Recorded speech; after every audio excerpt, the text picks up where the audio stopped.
I forgot what I was gonna cook tonight.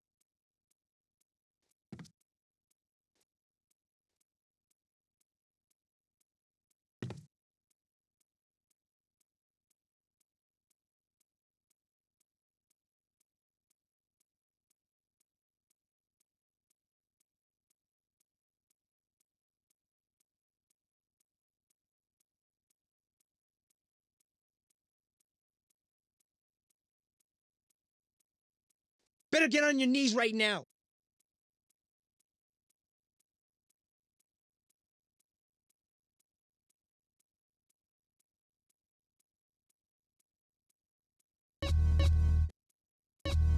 Get away, fly scum!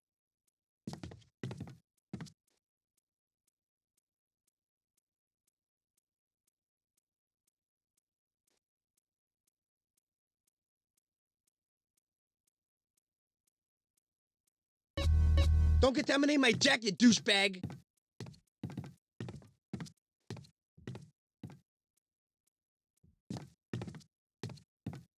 I almost lost my appetite.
Want me to whip your ass?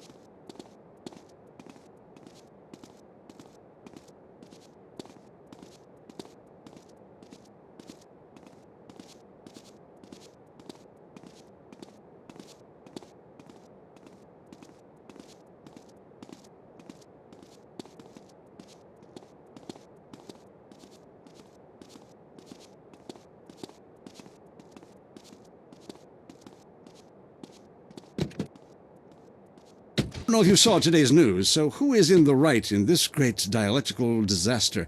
Is it, as I think, a case of share and share alike, love your fellow man, and all wear matching jumpsuits while working on a collective hydroponic farm growing potatoes? Or kill or be killed, crush the weak, and starve the poor, as my wonderful wife thinks? You decide, or let us decide for you.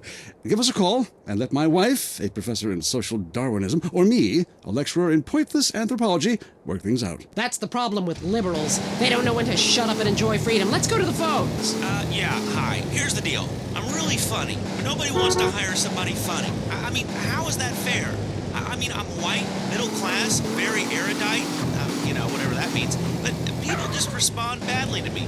I don't understand it. Are you related to my husband? I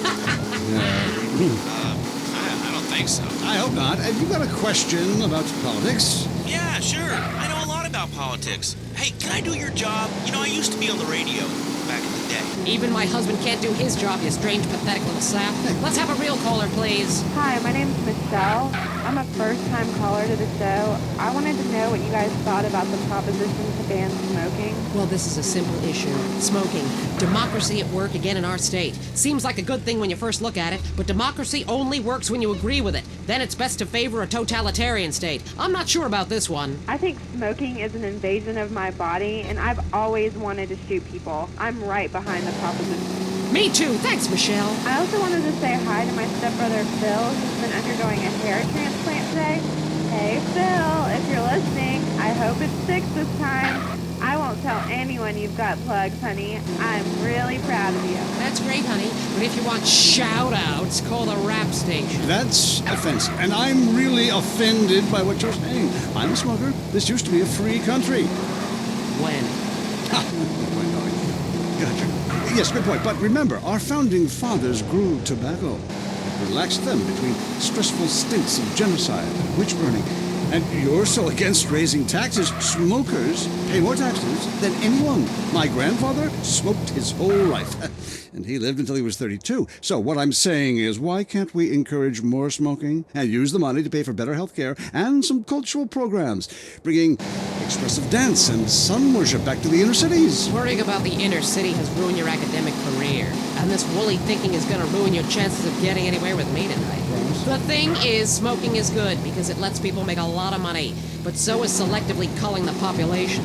So what I'm proposing is a change in the proposition.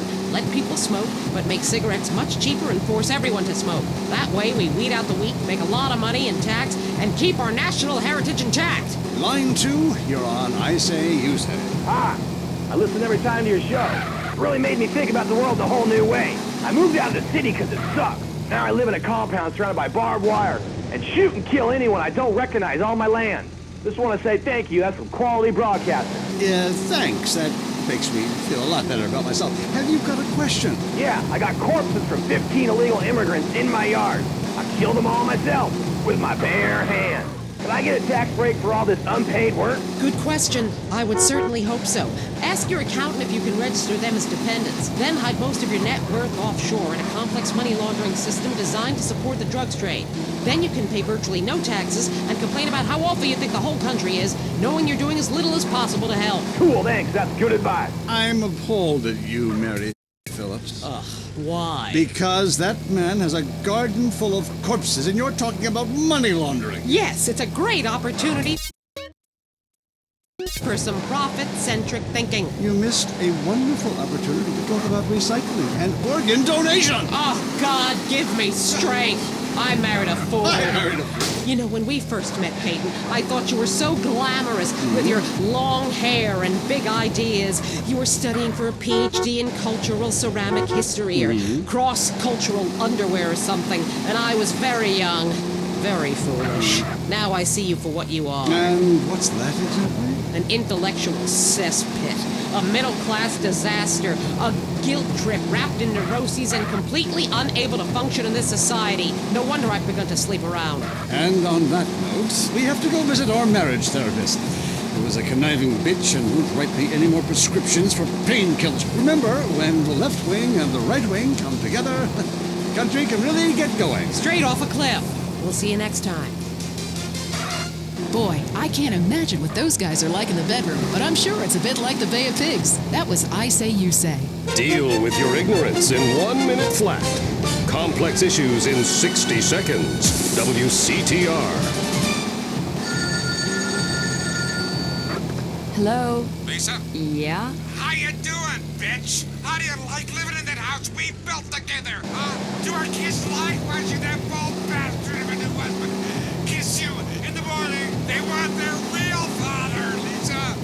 When you just can't be there in person, San Andreas Telephone for those difficult conversations. Up next on WCTR, it's The Man Coaches Hate. It's Derek Thackeray in the tight end zone. Brought to you by Eris Pump Up Shoes, because women love a winner, and winners wear shoes. Would we start with the national anthem? Screw it, I got too drunk. Just play the opening. Welcome back to the tight end zone. Now it's time for something really important. Fat men talking about games they don't really understand, played by people they don't know. I'm your host, Derek Thackeray. What a crazy year it's been. Let's recap. Drug scandals involving preschool soccer moms. Woo! And the national finals, rich and popular people are fighting it out. Pay attention. The country is in mourning. And most importantly, sports, where we talk to a fitness expert about the crucial role of endorsed clothing. And who could forget, we visit the greatest moments. Here he comes. He's in the shadows. There he is. Is he going to make it? Yes, he did. Ladies and gentlemen, what you have just witnessed is the biggest moment in world history. Who cares about a Declaration of Independence or discovery of penicillin? You have just seen one man score a point. When the rest of the world discovers TV, they'll be able to see this. Wow, isn't that amazing? He did what he was paid to do. We love sports more than you. Love it or loathe it, let's talk about it. Stay in it tight and let's go to the phones. Yeah, the Wolves! Hey, Derek, my name's Jason, and I'm a Wolves fan. First-time caller. I don't vote, I can't be bothered. But I will kick your ass if you disrespect my sports team.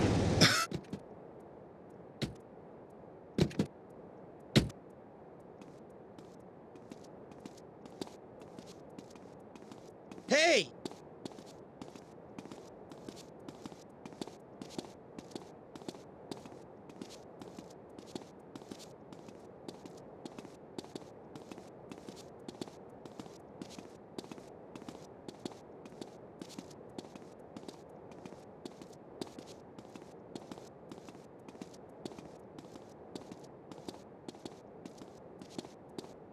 Hey, I could have been eating something.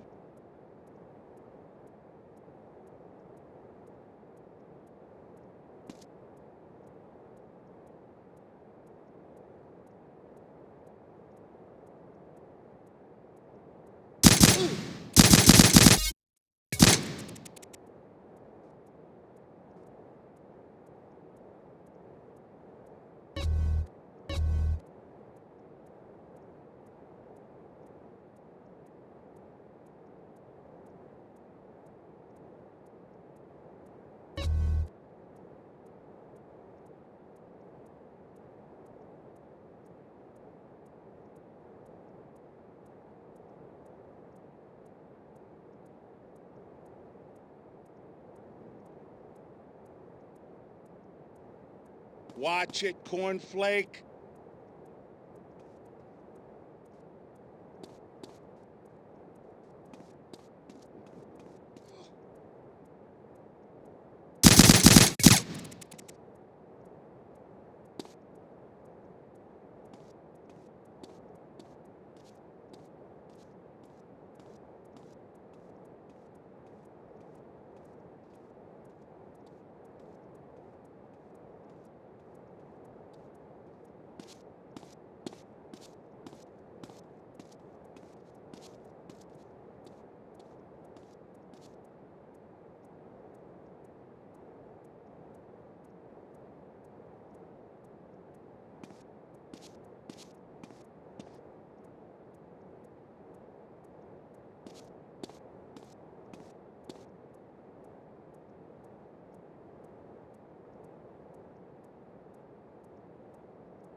The rails are great and long. Bolivia's not bad either. Or Peru. You'll be surprised to find out how the party never stops. How's the food? Well, a lighter is the most you need to cook up food. But this scarcely time to eat, my boy. You'll meet fascinating people, feel so comfortable you'll rip your clothes off and howl.